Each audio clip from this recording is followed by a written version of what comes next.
কিরকম কি সিদ্ধান্ত, কিরকম কি চিন্তা ভাবনা রেখেছেন যদি একটু বলেন। ওই 9টা পর্যন্ত যা ধরা করবে, 9টার পরে যদি মাছ না হয় তাদের সিদ্ধান্ত নিয়ে তা তুলে দেওয়া হবে।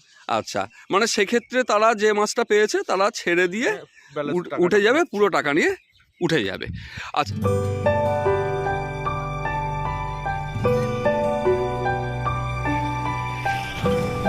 আচ্ছা, আপনারা ব্যাকে যে পুকুরটা দেখতে পাচ্ছেন এটা KBMA ভাটা পুকুর। এই পুকুরে যে জলের অংশটা রয়েছে আপনারা দেখছেন এটা মোটামুটি 12 বিঘার মতো। এছাড়া এই পুকুরের সঙ্গে লাগোয়া আরও 4টে পুকুরের জয়েন্ট কিন্তু আছে, সেটা আপনারা ওই যে ওপাশে গাছ দেখছেন ওই গাছের ওই দিক দিয়ে সবকটা পুকুরেরই কিন্তু জয়েন্ট রয়েছে। এই পুকুরটি পাশেই রয়েছে মসজিদ। এই মসজিদ কিন্তু হচ্ছে ল্যান্ডমার্ক। এই মসজিদের নাম কি আছে দাদা? পিরস্তান মসজিদ, আকরামপুর পিরস্তান মসজিদ। এই মসজিদের আসতে গেলে বা এই পুকুরে আসতে গেলে আপনি যদি আরিফবাড়ি মোড় থেকে পাকা রাস্তা ধরে সোজা আসেন তাহলে সরাসরি কিন্তু রাস্তার ডান হাতে আপনি এই KBMA ভাটার পুকুরটি পাবেন। তো এই পুকুরে আগামী 11 তারিখ অর্থাৎ রবিবার থেকে একটি হাতছিপের পাস শুরু হতে চলেছে, যার বর্তমান রেট একটু বেশি, 1500 টাকা। একটি করে ছিপ আপনারা ফেলতে পারবেন। তো এখানে কিন্তু সরাসরি সিটের বুকিং দেওয়া চলছে এবং তার পাশাপাশি পুকুরের কি কন্ডিশন আছে, কি নিয়মকানুন আছে সেগুলি পুকুর মালিক হোসেনদার কাছ থেকে জেনে নেব। এছাড়া এই পুকুরে আসার গুগল ম্যাপ লোকেশন ও কন্ট্যাক্ট নাম্বার স্ক্রিনে দেওয়া থাকবে।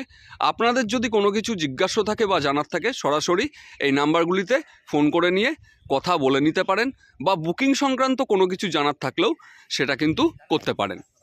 তাহলে চলে যাই হোসেনদার কাছে। হোসেনদা, গুড মর্নিং। দাদা, এই যে পুকুরে পাসটা চালাচ্ছেন 11 তারিখ থেকে, তো আপনার কীরকম কি সিদ্ধান্ত, কীরকম কি চিন্তা ভাবনা রেখেছেন যদি একটু বলেন। ওই 9টা পর্যন্ত যা ধরা করবে, 9টার পরে যদি মাছ না হয় তাদের সিদ্ধান্ত নিয়ে তা তুলে দেওয়া হবে। আচ্ছা, মানে সেক্ষেত্রে তারা যে মাছটা পেয়েছে তারা ছেড়ে দিয়ে উঠে যাবে, পুরো টাকা নিয়ে উঠে যাবে। আচ্ছা, এখানে কি সরাসরি সিটের বুকিংটাই দিচ্ছেন? হ্যাঁ, সরাসরি। বুকিংয়ের ক্ষেত্রে এখন কি করছেন, মানে কত টাকা জমা দিয়ে তারা বুকিং? কেউ 500 দিয়ে জমা করে, কেউ 1000, কেউ 500 টাকা জমা দিয়ে বুকিংটা নিচ্ছেন। আচ্ছা, এখানে ছিপ ফেলার সময় কটা থেকে কটা পর্যন্ত? 5টা থেকে সকাল 5টা থেকে সন্ধ্যা 5টা পর্যন্ত। আর টোটাল সিটের সংখ্যা কতগুলি? 125-30টার মতো সিট হবে।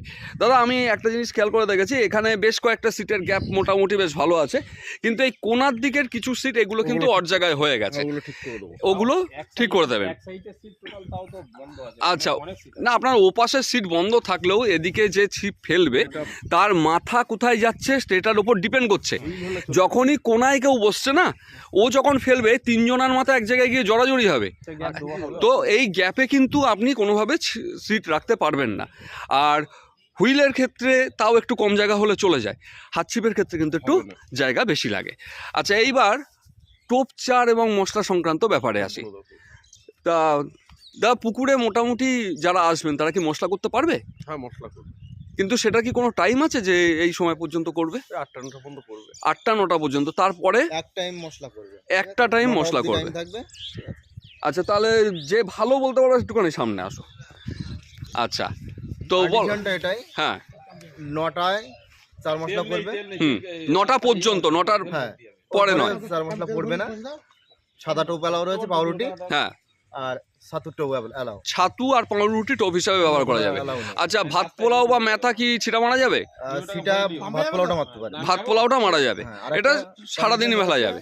পাশে মসজিদ আছে, এখানে কোনো রকম মদ্যপান চলবে না। আচ্ছা, যারা খেতে চায় ভাটার ভিতরে চলে যাবে। আচ্ছা, পিকনিক মানে পুকুরের চারিপাশে কোনোভাবে করা যাবে না, ভিতরে প্রচুর জায়গা আছে, সেখানে করতে পারবে।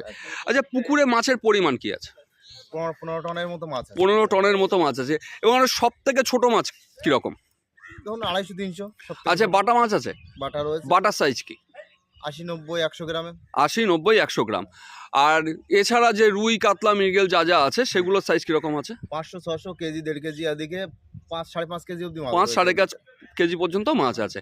আচ্ছা, এখানে সর্বোচ্চ সাইজ রয়েছে ধরুন 300 নেই। আচ্ছা, আর একটা কথা, এখানে যে ছিপ ব্যবহার করা যাবে, ছিপের কি মাপঝোক আছে? ছিপ 21 ফুটের ছিপ ব্যবহার করতে পারবে, হ্যাঁ, অসুবিধা নেই। 50 ফুট দূরত্ব দেওয়া রয়েছে দড়ির, কল এলাও রয়েছে। আচ্ছা, কল এলাও করা যাবে।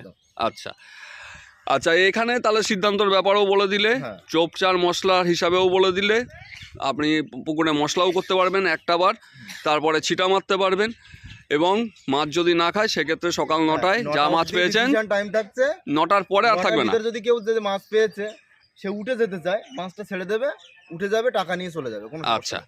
তাহলে আর বিশেষ কিছুই জানার নেই। এই পুকুরে কিন্তু অন্যান্য পুকুরের হাতছিপের তুলনায় একটু পাশের রেট বেশি। তো সেক্ষেত্রে শিকারীদেরকে একটাই কথা বলবো, কন্ট্যাক্ট নাম্বার দেওয়া আছে, লোকেশান দেওয়া আছে, হাতে সময় আছে, আসুন দেখুন, যাচাই করুন, তারপর সিদ্ধান্ত নেন আপনারা পুকুরে বসবেন কি বসবেন না। আমার ভিডিও দেখে পুকুরে এসে অন্ধের মতো বসার কোনো প্রয়োজন নেই। তো সেক্ষেত্রে আপনারা কিন্তু যা করবেন ভেবে চিন্তে করবেন।